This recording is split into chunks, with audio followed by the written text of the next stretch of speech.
და მაგალითებს დროულად უნდა ეცადო იყო მასთან თან უკეთესად რომ აეწყო დროებასთან ქალი კაცთან მერე განმარტოებასთან და ახლოს უნდა იყო უბრალოებასთან ვისაც ჩემთან არ უნდა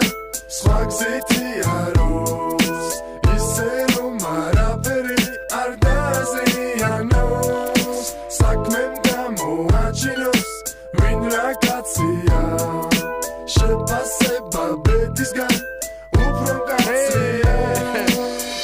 რომ ძინარ მძივებით მორთული ცხოვრება მიტაცებს მე უფრო შფოთული პრიზები